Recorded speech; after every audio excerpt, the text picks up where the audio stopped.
जय हिंद दोस्तों, स्वागत है आप सभी का आज की एक नई वीडियो में। दोस्तों आज की इस वीडियो में आप सभी के सामने आरूढ़ी श्वेत केतु संवादा चैप्टर का बहुत ही सरल हिंदी अनुवाद लेकर के आ चुका हूं। बस आप सभी लोग वीडियो में अंतिम तक जुड़े रहें और ध्यान से एक एक शब्द की मीनिंग और अनुवाद को समझते रहें। आज की इस वीडियो को देखने के बाद इस चैप्टर में आपको डाउट नहीं रहेगा, ये मेरी गारंटी है। जैसे मैंने सारे चैप्टर पढ़ाए हैं वैसे ही ये चैप्टर भी आपका क्लियर करूंगा। बस आप सभी लोग अंतिम तक वीडियो में जुड़े रहें और ध्यान से वीडियो को देखते रहें। तो चलिए हम लोग बिना देरी को वीडियो की शुरुआत करते हैं और आरूढ़ी श्वेत केतु संवादा चैप्टर को बहुत ही अच्छे से हम लोग खत्म कर लेते हैं। सबसे पहले हम इस चैप्टर के बेसिक्स की बात करें दोस्तों, तो आरूढ़ी श्वेत केतु संवादा जो है ये आपके सिलेबस में छांदोग्य उपनिषद से आया है। कहाँ से आया है? छांदोग्य उपनिषद से आपके सिलेबस में संकलित किया गया है। ठीक है, अब बात करें यहाँ पर आरूढ़ी कौन है, तो आरूढ़ी दोस्तों हमारे ही देश के एक जो है प्राचीन ऋषि थे, ऐसा आप मान लो, है ना। और श्वेत केतु कौन थे? तो श्वेत केतु जो थे वो आरूढ़ी के ही पुत्र थे, है ना। श्वेत केतु कौन थे?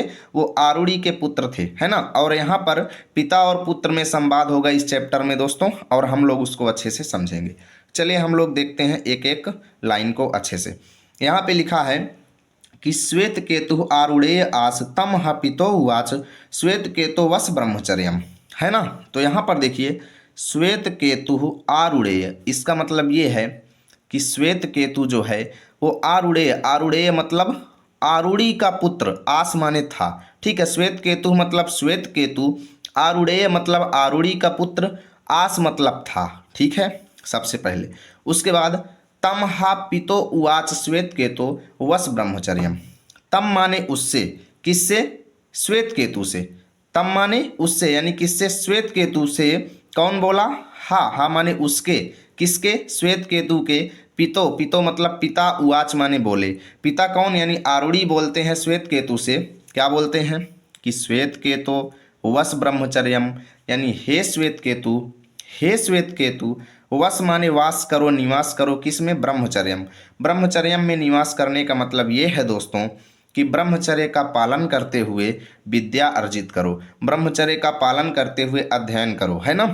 तो यहाँ पर फिर से बताता हूँ, श्वेत केतु आरूढ़ेय अर्थात श्वेत केतु आरूढ़ी का पुत्र था। ठीक है, तम हा पितो उवाच माने उससे उसके पिता बोलते हैं कि श्वेत केतु अर्थात हे श्वेत केतु, वस ब्रह्मचर्यम मतलब ब्रह्मचर्य का पालन करो और विद्यार्जन करो। ठीक है, ना वै सौम्य अस्मत् कुलीनो अननुच्य ब्रह्म बंधु इव भवतीति। क्योंकि, इसलिए वो ऐसा बोलते हैं क्योंकि देखिए यहाँ से मैं आपको बता रहा हूँ, अच्छे से देखिएगा। सौम्य यहाँ पर किसको कहा गया है? सौम्य का मतलब क्या होता है? ये शब्द बहुत जगह पर आएगा, तो मैं इसका अर्थ आपको बता देता हूँ। देखिए सौम्य का मतलब होता है प्रिय, क्या होता है? हे प्रिय, है ना। तो ये सौम्य शब्द जहाँ जहाँ पे लगा है, ये किसके लिए लगा है दोस्तों? श्वेत केतु के लिए लगा है, याद रखिएगा।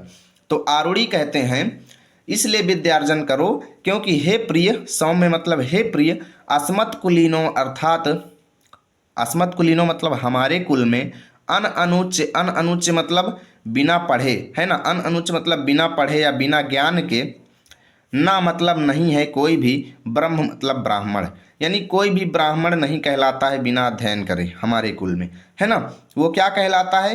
केवल बंधु इव भवतीति। बंधु इव मतलब केवल वो ब्रह्म बंधु के समान होता है। किसके समान होता है? ब्रह्म बंधु के समान होता है, जब तक वह ज्ञान अर्जित नहीं करता। तो ब्रह्म बंधु क्या होता है? ब्रह्म बंधु कहा जाता है दोस्तों नाम मात्र का ब्राह्मण, जो केवल नाम मात्र का ब्राह्मण है, ब्राह्मण वाले उसके अंदर गुण नहीं है, है ना।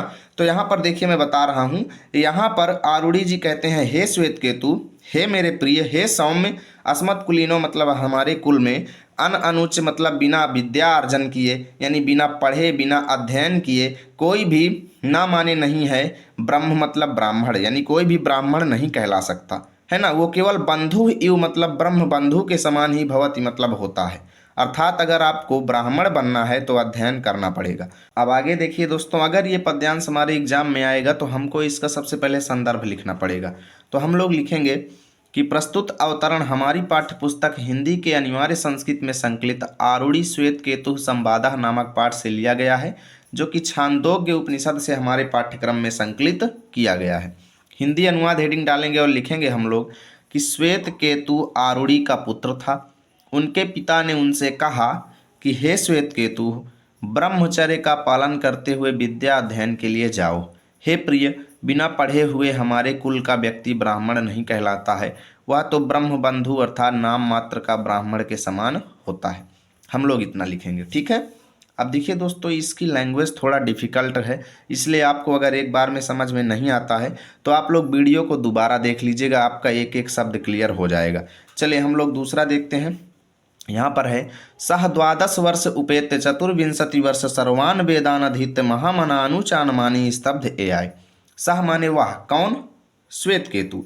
श्वेत केतु क्या करता है? 12 वर्ष मतलब 12 वर्ष के बाद, यानी 12 वर्ष की अवस्था में उसका क्या होता है? श्वेत केतु का उपेत्य। उपेत्य मतलब उपनयन संस्कार होता है। उपनयन संस्कार क्या होता है दोस्तों? उपनयन संस्कार एक ऐसा संस्कार होता है जिसके अंतर्गत बच्चों को जनेऊ धारण कराया जाता है और उनको पढ़ने के लिए गुरुकुल में भेजा जाता है। कहाँ भेजा जाता है? गुरुकुल में भेजा जाता था, ठीक है। तो उपेत्य मतलब उपनयन संस्कार, यानी 12 वर्ष की अवस्था में उसका उपनयन संस्कार होता है। सह 12 वर्ष उपेत्य मतलब 12 वर्ष की अवस्था में स्वयं का उपनयन संस्कार करवाता है, उसके बाद चला जाता है गुरुकुल पढ़ने, ठीक है। उपेत्य का मतलब ही होता है उपनयन संस्कार कराना, और उपनयन संस्कार कराने का मतलब है कि वो पढ़ने के लिए चला गया गुरुकुल में, ठीक है। तो यहाँ पर देखिए सारे शब्द क्लियर नहीं होते हैं दोस्तों, कुछ शब्द हिंदी अनुवाद बनाने के लिए हमको अपने से भी ऐड करने पड़ते हैं, इसलिए आपको ऐसे लिखना है कि वह 12 वर्ष की अवस्था में उपनयन संस्कार करा करके पढ़ने के लिए गुरुकुल चला गया, ठीक है। उसके बाद क्या हुआ? 24 वर्ष अर्थात 24 वर्ष की अवस्था में सर्वान मतलब सभी, वेदान मतलब वेदों को, अधीत्य मतलब पढ़ करके, महामना मतलब तीव्र बुद्धि वाला, महान बुद्धि वाला। महामना किसको बोलते हैं? जिसकी बुद्धि बहुत तीव्र हो, है ना। तीव्र बुद्धि वाला बन करके, अनुचानमानी, अनुचानमानी मतलब स्वयं को वेदों का ज्ञानी मानता हुआ, ठीक है, जो स्वयं को वेदों का व्याख्याता मानता हो, ज्ञानी मानता हो, है ना। महान मन वाला, अनुचानमानी मतलब वेदों का स्वयं को ज्ञानी मानता हुआ, स्तब्ध एआय मतलब घमंडी होकर के वह, एआय मतलब लौटा। कौन? श्वेत केतु। श्वेत केतु 12 वर्ष की अवस्था में अपना उपनयन संस्कार करवाता है, उसके बाद 24 वर्ष की अवस्था में सभी वेदों का अध्ययन करके, महान बुद्धि वाला हो करके, अनुचानमानी मतलब वेदों का स्वयं को ज्ञानी मानने वाला, और स्तब्ध मतलब घमंडी हो करके, एआय मतलब लौटता है, ठीक है, घर लौट आया। अब क्या हुआ कि उसके पिता ने देखा कि भाई यार इतना जो है स्वयं को एटीट्यूड, इतना स्वयं को ज्ञानी मानता है वो, है ना। तो क्या हुआ कि तम माने उसके पिता ही, पितो उवाच मतलब उसके पिता, हा माने उससे बोलते हैं, क्या कहते हैं? श्वेत केतु, हे श्वेत केतु, यत माने की, यत माने की, यन माने क्या, है ना, कि क्या ये जो तुम स्वयं को, सौम्य, सौम्य मतलब हे प्रिय, हे प्रिय श्वेत केतु, यत माने जो, ठीक है, इदम माने यह, यानी जो यह तुम स्वयं को क्या मानते हो? महामना मानते हो, महान मन वाले मानते हो। अनुचान मानी मतलब वेदों का ज्ञानी मानते हो, ठीक है। और स्तब्ध मतलब बड़े घमंडी हो गए हो, अच्युत मतलब हो गए हो। यन्नु मतलब क्या, क्या। तम माने तुमने, आदेश मतलब उस उपदेश को, प्राच्य मतलब पूछा है, किससे पूछा है? अपने गुरु से, है ना। क्या तुमने उस उपदेश को पूछा है? अब इसके पिता कौन से उपदेश की बात कर रहे हैं वो हम लोग अगली लाइन में पढ़ लेंगे, है ना। लेकिन मैं एक बार इसका फिर से पूरा बता देता हूँ, ठीक है। तो वह श्वेत केतु क्या करता है? 12 वर्ष की अवस्था में अपना उपनयन संस्कार करा करके गुरुकुल चला जाता है, और 24 वर्ष की अवस्था में सभी वेदों का अध्ययन करके, महान मन वाला होकर के, स्वयं को वेदों का ज्ञानी मानने वाला होकर के, और घमंडी होकर के घर लौटता है। तो उसके पिता उससे बोलते हैं कि हे प्रिय श्वेत केतु, जो तुम स्वयं को महान मन वाला, वेदों का व्याख्याता मानते हो और घमंडी हो, है ना, क्या तुमने वह उपदेश ग्रहण किया है या वह उपदेश पूछा है? कौन सा उपदेश पूछा है वो हम अगली लाइन में पढ़ेंगे, ठीक है। हिंदी अनुवाद इसका हम लोग लिखेंगे कि वह 12 वर्ष की आयु में उपनयन संस्कार कराया, और 24 वर्ष की आयु में सभी वेदों का अध्ययन करके तीव्र बुद्धि वाला, स्वयं को वेदों का ज्ञानी मानने वाला और अहंकार से भरा हुआ घर लौटा। तब उसके पिता ने कहा, हे श्वेत केतु, तुम स्वयं को तीव्र बुद्धि वाला, वेदों का ज्ञानी मानकर अहंकार करते हो, क्या तुमने वह उपदेश पूछा है? अब कौन सा उपदेश है आगे हम लोग यहाँ पे देखेंगे। आप लोग यहाँ पर देखिए, लिखा हुआ है अगले यहाँ पर पद्यांश में कि एना श्रुतम श्रुतम भवति मतम, मतम अभिज्ञातम विज्ञातम मिति, है ना, कथम नु भगवा सा आदेशो भवती इति। तो क्या कहते हैं कि क्या तुमने वह उपदेश पूछा है? कौन सा उपदेश? ऐसा उपदेश, एन माने जिससे, अश्रुतम, अश्रुतम माने ना सुनी हुई चीज़ें, श्रुतम मतलब सुनी हुई हो से समान हो जाए, यानी ऐसी चीज़ें जो हमने सुना भी नहीं है उस उपदेश को जान करके हम सुन लें, है ना। ऐसा उपदेश जिससे ना सुनी हुई चीजें भी सुनी हुई के समान हो जाएं, भवति मतलब हो जाएं, ठीक है। और अमतम, अमतम मतलब ना जानी हुई बातें, अमतम मतलब ना जानी हुई बातें जो हैं, मतम विज्ञातम मतलब जानी हुई हो जाएं, ठीक है। विज्ञातम इति मतलब जानी समझी बातें हो जाएं, इति माने ऐसा, क्या तुमने यह उपदेश ग्रहण किया है कि जिससे हम अनसुनी हुई बातों को भी सुन जाएं और अनजानी बातों को भी जान जाएं, है ना। तो वो कहता है कि भगवा, हे भगवान, अर्थात पिता को अपने कहता है, हे भगवान, कथम माने कैसा होता है, सा माने वह, आदेशो मतलब उपदेश, वह उपदेश कैसा, भवति मतलब होता है, हे भगवान वह उपदेश कैसा होता है। अर्थात श्वेत केतु ने वह उपदेश ग्रहण नहीं किया था, उसके गुरु ने उसको उस उपदेश के बारे में नहीं बताया था। तो हम लोग हिंदी अनुवाद में लिखेंगे, जिससे अनसुनी बातें सुनी हो जाएं, अनजानी बातें जानी जाएं, हे भगवान वह उपदेश कैसा होता है, ठीक है। हे भगवान वह उपदेश कैसा होता है, हम आगे देखेंगे यहाँ पर, है ना।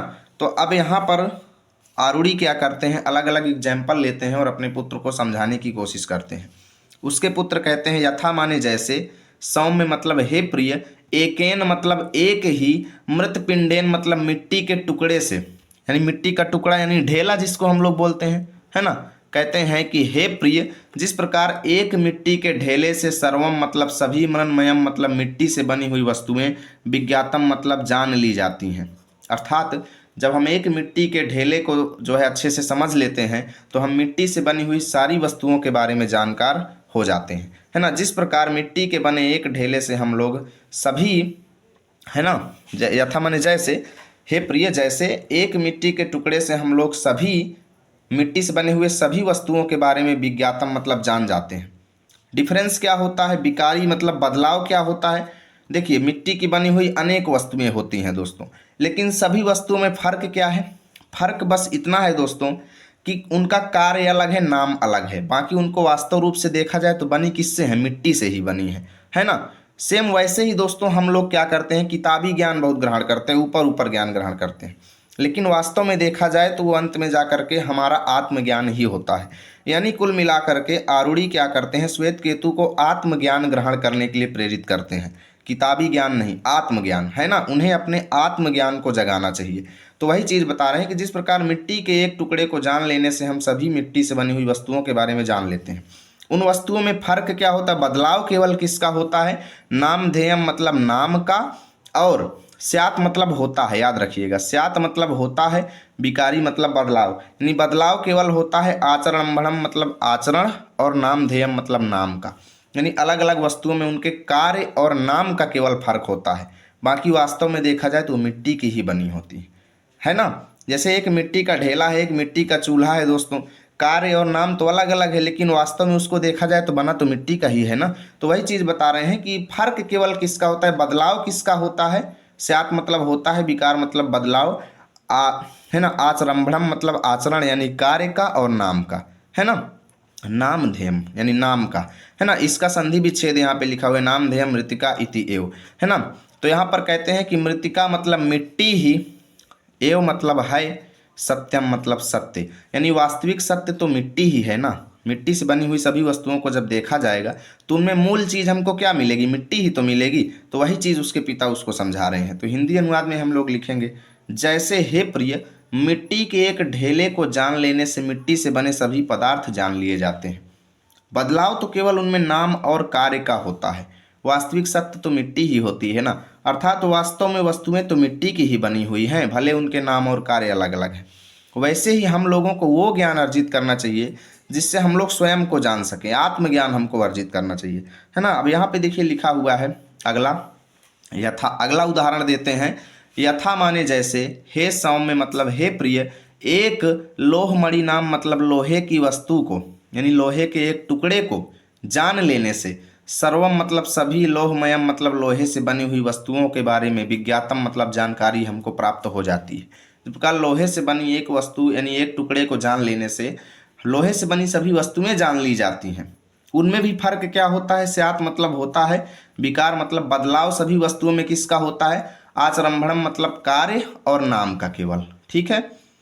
लोहम इति एव सत्यम, यानी वास्तविक सत्य तो लोहा ही होता है। लोहा मतलब लोहा, इति एव मतलब होता है, सत्यम मतलब सत्य। यानी वास्तविक सत्य सभी वस्तुओं में तो लोहा ही है ना। मूल रूप से देखा जाए तो सभी वस्तुएं बनी लोहे की ही हैं, बस उनका नाम और आचरण अलग अलग है। यानी जैसे हे सौम्य, लोहे के एक टुकड़े को जान लेने से लोहे से बनी सभी वस्तुएं जान ली जाती हैं। बदलाव तो केवल नाम और कार्य का है, वास्तविक सत्य तो लोहा ही है ना। इतना हम लोग लिखेंगे। चलिए दोस्तों आगे देखते हैं। आप लोग इस वीडियो को दोबारा देखेंगे, आपको एक एक चीज़ क्लियर हो जाएगी। बाकी ज़्यादा सीरियस नहीं लेना है दोस्तों, इतना इंपॉर्टेंट चैप्टर नहीं है ये। कभी कभार 3-4 साल में एक गद्यांश इसमें से या एक पद्यांश आ जाता है इसमें से, बाकी इतना ज़्यादा इंपॉर्टेंट नहीं है। फिर भी मैं कोशिश कर रहा हूँ कि आपको एक एक चीज़ अच्छे से समझ में आ जाए, और इतना डीप आपको शायद ही कोई यूट्यूब पर पढ़ाया होगा, आप लोग देख लीजिएगा, ठीक है। यथा सौम्य एकेन नखनिकृंतनेन सर्वम कारसायणसम विज्ञातम। यथा माने जैसे, सौम्य मतलब हे प्रिय, एक ही नखनिकृंतनेन मतलब नाहन्नी। नाहन्नी किसको बोलते हैं? जिससे नाखून काटे जाते हैं, है ना। जिस प्रकार नाखून काटने वाले एक उपकरण के बारे में जानकारी लेने से या एक उपकरण को जान लेने से, सर्वम मतलब सभी, कारसड़ायसम मतलब लोहे से बनी हुई वस्तुओं के बारे में हम विज्ञातम मतलब जान जाते हैं, है ना। यानी लोहे से बने सभी वस्तुओं उपकरणों को जान लिया जाता है। स्यात् मतलब होता है, विकार मतलब बदलाव केवल, आचारंभणम मतलब आचरण, और नामधेयम मतलब नाम का। बस वही चीज़ें रिपीट हो रही हैं दोस्तों, है ना। आगे देखिए लिखा हुआ है कि सौम्य मतलब हे प्रिय, हे प्रिय, भवति मतलब होता है। क्या होता है? कहते हैं कि यही आदेशो मतलब यही उपदेश है। हे सौम्य, हे प्रिय, यही उपदेश है कि कृष्णायसम। कृष्णायसम किसको कहा जाता है? कृष्णायसम मतलब होता है लोहा, है ना। लोहा ही, देखिए क्या होता है कि लोहे से बनी हुई जितनी भी वस्तुएं हैं उनमें फर्क किसका होता है? केवल उनके कार्य और नाम का।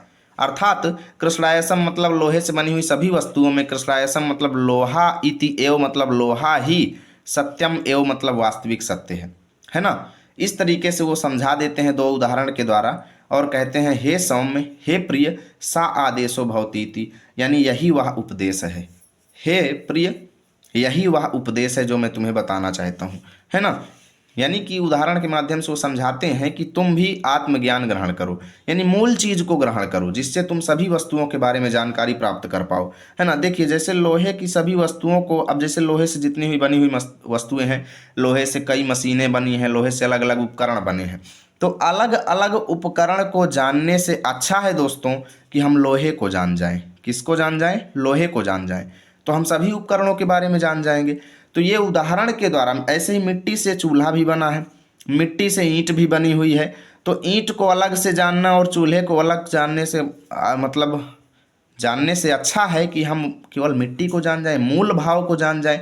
तो वही चीज़ वो समझा रहे हैं कि हमें अलग अलग प्रकार के ज्ञान को अर्जित करने से अच्छा है हम आत्मज्ञान को अर्जित करें, है ना। स्वयं को जानें, स्वयं को जान लेंगे तो हम सब को जान लेंगे। आत्मज्ञ एवं सर्वज्ञ, यानी जो स्वयं को जान गया वो सब को जान गया, है ना। तो ये यही उपदेश है। सौम्य हे प्रिय, सा आदेशो भवती इति, मतलब यही वह उपदेश है ना।